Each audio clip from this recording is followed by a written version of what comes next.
दूसरा जो कहा कि पार्टियां डायरेक्ट अपना कैंडिडेट नहीं दे सकती, पार्टियों को भी अपना कैंडिडेट पीपल से स्पॉन्सर करवाना पड़ेगा। अगर इस तरीके से इसको उन्होंने कहा कि पीपल लेड डेमोक्रेसी इससे रिस्टोर होगी और लोगों के पास ज़्यादा पावर आएगी और एक ऐसा डेमोक्रेटिक सिस्टम जिसमें फैसले लेने की पावर आम जनता तक जाए, आम लोगों तक जाए, मोहल्लों तक जाए, वो अपनी प्रायोरिटी बताएं कि उनके मोहल्ले की प्रायोरिटी क्या है। तीसरी बात उन्होंने, उसका तीसरा असूल कहा उन्होंने कि हमारी जो प्रोडक्टिविटी है, उत्पादकता है, वो उत्पादकता हमारी समाज की ज़रूरतों को सामने रख के हो कि समाज को किस चीज़ की ज़रूरत है। आजकल तो उत्पादकता होती है जो वो मार्केट को सामने रख के होती है कि मार्केट में किस चीज़ के पैसे ज़्यादा मिलेंगे, वही चीज़ पैदा कर लो। आजकल तो एग्रीकल्चर वाले पंजाब में बादाम लगाना शुरू करवा दिया क्योंकि बादाम का रेट ज़्यादा है, और राजस्थान में काजू भी उगाएंगे, ये काम भी क्योंकि काजू का रेट ज़्यादा है। मतलब जो उत्पादकता का मतलब है कि वो चीज़ पैदा करो जो समाज की ज़रूरत है, ना कि मार्केट में ज़्यादा पैसे मिलते हैं। इसलिए ऐसी उत्पादकता, और वो उत्पादकता प्रकृति के अनुसार वहाँ का क्लाइमेट जोन क्या है और वहाँ की मिट्टी की फितरत क्या है, दोनों चीज़ों को ध्यान में रख के होनी चाहिए। अभी अभी एक रिसर्च आई है कि कहा गया कि साउथ एशिया में 90% लोग हैं जो वो किसी ना किसी एलिमेंट की डेफिशिएंसी के शिकार हैं। किसी को मिनरल नहीं, किसी के अंदर कोई मिनरल की कमी है, किसी के अंदर कोई विटामिन की कमी है। आजकल मेडिकल साइंस इस जगह जा रही है, शायद आपको इस बात का पता हो कि जितनी भी बीमारी लग रही है, चाहे वो ब्लड प्रेशर की है, चाहे वो डायबिटीज की है, चाहे इवन कैंसर की भी है, वो कह रहे हैं कि ये किसी ना किसी एलिमेंट की कमी की वजह से होती है। अगर वो एलिमेंट पूरा हो जाए तो वो कह रहे हैं, कई डॉक्टरों ने मेरे को कहा कि डायबिटीज के बारे में ਜਿਹੜਾ ये कहा जाता है कि डायबिटीज जिसको एक बार होगी वो ठीक ही नहीं होता।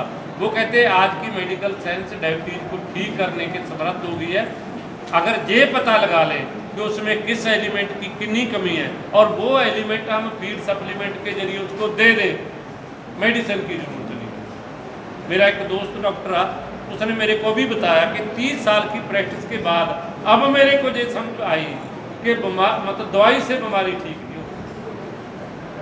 अब देखो मेडिकल साइंस किधर को जा रही है। सराफ साहब ने पहले इंडिकेशन दे दिया था, और वो रिपोर्ट क्या कह रही है कि 90% लोग साउथ एशिया के और स्पेशली इंडिया के किसी ना किसी डेफिशिएंसी का शिकार है, कमी का शिकार है। और वो कह रहे हैं कि ये उतनी देर स्वस्थ नहीं हो सकते जब तक ये पुराने फूड पे नहीं आएंगे। और ये देखो मजे की बात कि जब तक ये जो सारे बुजुर्ग खाना खाते थे ना, अगर ये वहाँ उस पे नहीं आएंगे डेफिशिएंसी ठीक नहीं है। और 52% हमारी ज़मीन में मिनरल विटामिन वगैरह कम हो गए। कितने? 52% UN की रिपोर्ट है। अगर मिट्टी में मिनरल नहीं, वो खाने में कैसे आएंगे? अगर खाने में नहीं आएंगे वो हमारे खाने की थाली में कैसे आएंगे? हमारे खाने की थाली में ही नहीं है तो हमारी बॉडी में कैसे आएंगे? इसलिए ये सारी चीज़ कैसे लिंक करती है, इस लिंक को हमें समझना होगा। इसलिए हमें एक ऐसे सिस्टम की जरूरत है। और अगली बात उन्होंने कही आर्थिक बराबरी का चौथा प्रिंसिपल जो उन्होंने कहा कि हमें समाज में इकोनॉमी की बराबरी का एक सिस्टम बनाना चाहिए। और उन्होंने कहा कि 1:5 से ज़्यादा कोई आदमी के पास इकोनॉमी धन रहनी नहीं चाहिए, ये लीगली बैन होना चाहिए।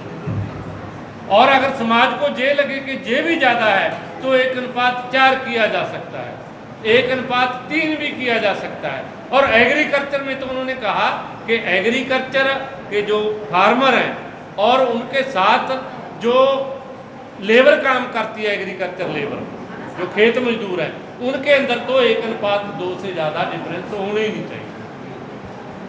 इसलिए एक ऐसा लॉ हमें बनाना पड़ेगा समाज में इकोनॉमी के बारे में।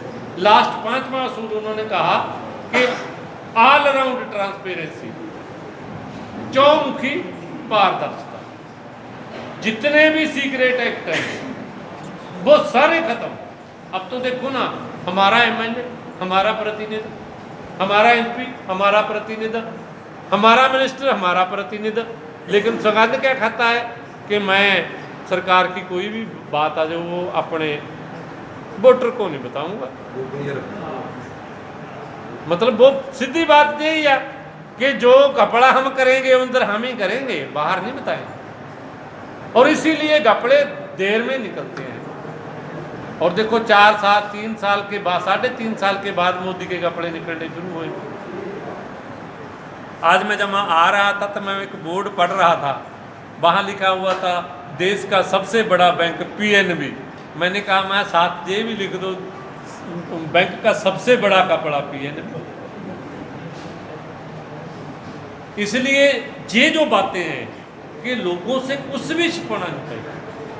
और कोई भी पावर मतलब कोई भी ऐसा अधिकार, विशेष अधिकार कि एमएलए को अलग अधिकार है जी, एमपीओ को अलग अधिकार है, क्योंकि वो कोई ऊपर से आसमान से टपके हैं, वो भी तो हमारे से ही गए हैं। इसलिए जो वोटर को अधिकार है, एक आम वोटर को अधिकार है, वो सबको मिलना चाहिए। उनको स्पेशल अधिकार क्यों होना चाहिए? उन अफसरों के बारे में स्पेशल अधिकार, फौज को स्पेशल अधिकार, मतलब एक ही बात है। और फौज के जवान, पिछले दिन ही मैं मतलब मेरे को पहले पता नहीं थी, थोड़े दिन पहले मेरे को किसी ने वीडियो दिया भेजा, उसमें मेरे को पहले दिन ये पता लगा कि सीआरपी का कोई जवान और बीएसएफ का कोई जवान मरता है, उसको शहीद का दर्जा नहीं दिया जाता। पता है आपको किसी को? मेरे को तो थोड़े दिन पहले ही पता था कि सीआरपी का कोई भी जवान, बीएसएफ का कोई भी जवान बॉर्डर पे मरता है तो गवर्नमेंट उसको शहीद का दर्जा नहीं देती, मिलिट्री के जवान को देती है सर। और एक जवान ने इंटरव्यू दी, वो बीएसएफ का था, और उसने इंटरव्यू में ये बातें कही कि हमारे साथ क्या क्या होता है, अगर हम कुछ कहते हैं तो फिर कोर्ट मार्शल हो जाता है। और कोर्ट मार्शल भी किया, वो उनके पास स्पेशल राइट्स हैं। मिलिट्री के जो उच्च अफसर हैं वो जवानों को सही खाना नहीं देते, उनकी जो रियल फैसिलिटी जो बनती है वो नहीं देते। जैसे किसी भी जेल में आप चले जाओ, चने कितने कहीं नहीं मिलते, हालांकि कैदियों को चने मिलते।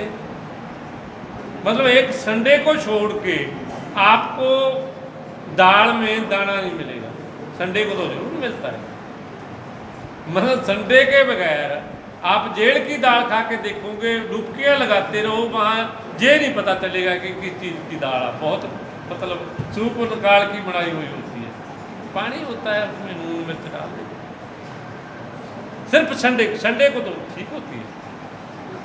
इसलिए ये जो स्पेशल राइट्स है ये ख़त्म करके ऑल अराउंड ट्रांसपेरेंसी के बारे में सराफ साहब ने लिखा।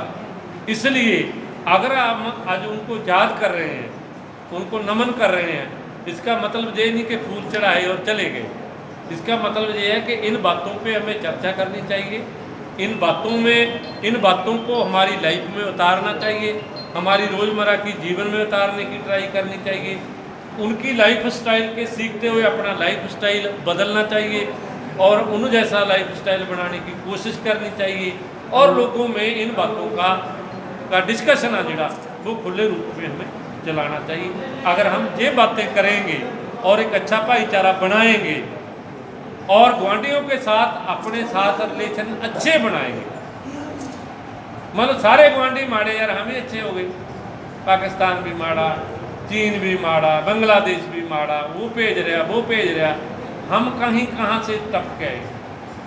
मतलब ये हमें सोचना चाहिए यार ये बात कि गुआंढियों के साथ, पड़ोसियों के साथ लड़ाई हम गांव में नहीं कर सकते, मोहल्ले में नहीं कर सकते, या देशों में कैसे होगी।